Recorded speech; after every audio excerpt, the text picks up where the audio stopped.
mën ngeen a abonné ci seen chaîne YouTube ngir ngeen di mën di déglu seen revue de presse ak Abdou Khadre Seck. dali na jàmm ñoo ànd xëyër yéenekaay ñu xëyandoo yéenekaay gi du l'Observateur ak Libération ñu xëy dañu xibaar nañu Ismaïla Madior Fall ak lu jëm ci mbirum guerre mbirum corruption bi nga xam ne ñoo ngi ci tudd Ismaïla Madior Fall am na leneen lu bees loo xam ne xew na ci mbir mi ndax entrepreneur bi nga xam ne mooy Cheikh Gueye mi nga xam ne moo wax ne 50 millions la jox Ismaïla Madior Fall Cheikh Gueye moomee ab entrepreneur la teg nañu ko loxo waa DIC ñoo ko jàpp waaye tamit Mohamed Anas El Bachir Wane mi nekk directeur construction ministère bi ñu dénk wàllum justice moom tim teg nañu ko loxo ndax Mohamed Anas El Bachir Wane moomee moo présenté Ismaïla Madior Fall Cheikh Gueye mii nga xam ne ab entrepreneur la Ismaïla Madior Fall mi nga xam ne moo waxoon ne bi ñu ko joxe 50 millions yi daf koo daal di delloo ki ko joxoon ak ki ko présenté woon ñoom ñaar ñëpp jamono ji ñoo ngi ci loxol yoon waaye nag Ismaïla Madior Fall l'Observateur nee na ñaar ñii nga xam ne rek teg nañ leen loxo boo ci xoolee war ngaa xam ne Ismaïla Madior Fall jamono ji ma ngi ci guddi gu bët séddugul te mën nañu ko jël moom yóbbu ko ci kaso bi loolee lu mën a nekk la yéen kay gi de Libération xëy duñu xibaar nañu Ismaïla Madior Fall dana wuy ji yoon ñaar fukki fan ci weeru mai wi nga xam ne moom la ñu dëgmal ci commission d'instruction bi ngir ñu laaj Ismaïla Madior Fall lu jëm ci wàllum guerre gi wàllum corruption bi yéen kay gi de Le Quotidien xëy duñu xibaar nañu ginnaaw juróomi ministre yi nga xam ne ñoo war a dem ci commission d'instruction bi am na nag yeneen ñeenti ministre yoo xam ne seeni dossier jamono ji maanaam gaay yi ñoo ngi ci ginnaaw Ismaïla Madior Fall ginnaaw Mansour Faye ginnaaw Moustapha Diop ginnaaw Sophie Gladima ginnaaw Ndeye Saly Diop Dieng am na yeneen ñeenti ministre yoo xam ne ñoo ngi ci guddi gu bët séddagul seeni dossier jamono ji gaay yi ñoo ngi koy càmbara yéen kay gi de L'As ak Vox Populi xëy duñu xibaar naan ñu Racine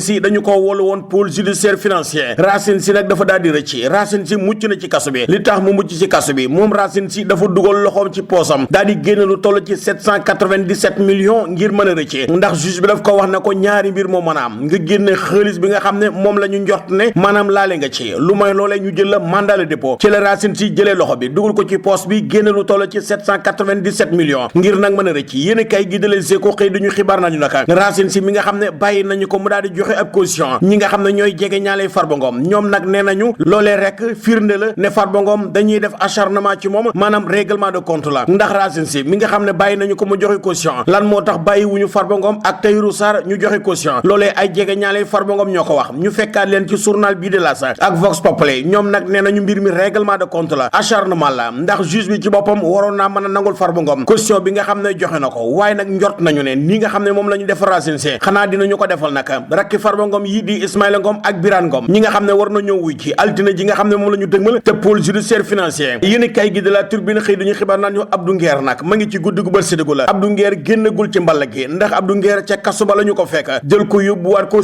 cybercriminalité di ko déglu ci yeneen mbir yu bees ndax Abdou Nguer dafa am lu mu wax ci Prodac am lu mu wax ci rapport inspection générale d'état bi am lu mu wax ci rapport Cour des comptes bi am lu mu wax ci Terme Sud Abdou Nguer yi yëpp déglu nañ ko si te nag moom Abdou Nguer daal jamono ji ma ngi ci guddi gu bët séddagul ay mbiram ci boppam bu ñu waxante dëgg dafa gën a tar yéen kay gi di Enquête ak Sud Quotidien xëy nag wax ci dialogue national bi journal bi nee na opposition bi maanaam dañu see xàjjali ko ñii jaar fii ñii di layaam-layaamee Front pour la défense de la République bi nga xam ne Khalifa Sall moo ko jiite ñoom nag ba léegi ak déggoo amul ci seen biir ndax am na ñu ànd dem ci dialogue bi am ñoo xam ne ànduguñu ci ba léegi ñoom ñoo ngay waxtaan ci seen biir xool ba xam dañuy dem wala duñu dem ci dialogue ba ñi nga xam ne nag ñooy waa APR ñoom nee nañu demuñu tey ci dialogue bi demuñu ëllëg ci dialogue bi journal bii de l'Info ñi nga xam ne ñooy waa APR ñoom nee nañu Ousmane Sonko mooy sponsor leader ñi nga xam ne ñooy insulteurs yi maanaam saagakat yi Ousmane Sonko mooy seen sponsor loole waa APR ñoom ñoo ko wax ñoom nag nee nañu Ousmane Sonko dafay jàppale ñi nga xam ne ay saagakat lañu ndax dem gi Ousmane Sonko demoon ci kasu bi seeti Azoura Fall loole nag pression la boo xam ne daf ko doon teg ñi nga xam ne ñooy attekat yi ndax bi ñu ne suba la atte bi la Ousmane Sonko dem ca kasu ba seeti Azoura Fall ñi nga xam ne ñooy waa APR ñoom nee nañu bërki demoo Njaay Ousmane Sonko nee na leen mbalil ngeen nee nañu nag lii rek war naa tax ñoom ñu bañ a dem ci dialogue bi réew mi quotidien xëy duñu xibaar naa ni Ousmane Sonko premier ministre bu Sénégal ma ngi woon ci Burkina Faso enquête yéene kaay nee nañu Ousmane Sonko daat nay wax ñi nga xam ne ñooy waa Burkina Faso na leen Sénégal nag dina leen jàppale bu baax a baax ci lépp loo xam ne jëm na ci wàllum xeex terrorisme journal bi de l'info xëy duñu xibaar naa ñu Lansana Sarr mi nga xam ne mooy maire bu Dionewar te ñu dugaloon ko ci kasu bi lu jëm ci wàllum wàllum gaal gi nga xam ne moo déparé woon ci commune bu Bassoul ndax dafa am ñu jëloon gaal ci commune bu Bassoul bëgg a dem ci bitim réew Barça wala Barsaax gi ñooñee nag bi ñu leen tegee loxo dañu see tuddoon Lansana Sarr mi nga xam ne mooy maire bu Dionewar ci la ñu ko jàppe woon moom maire bu Dionewar dugal ko ci kasu bi mandat ko dépôt 21 mars bi nga xam ne moom la ñu génn may nañu ko ab liberté provisoire yéen kay gi de l'Observateur xëy duñu xibaar naan ñu fan yi nga xam ne moom la ñu génn doon ngeen dégg ñeenti taalibe yoo xam ne dañoo wax ne dañoo faatu ci Thiénaba ñeenti taalibe yooyu nag bi ñu defee autopsie bi gis nañ benn liquide ci seen estomac liquide boo xam ne njort nañu ne moo leen faata yéen kay gi de la Tribune ak l'info ñu xëy fekk fa Mame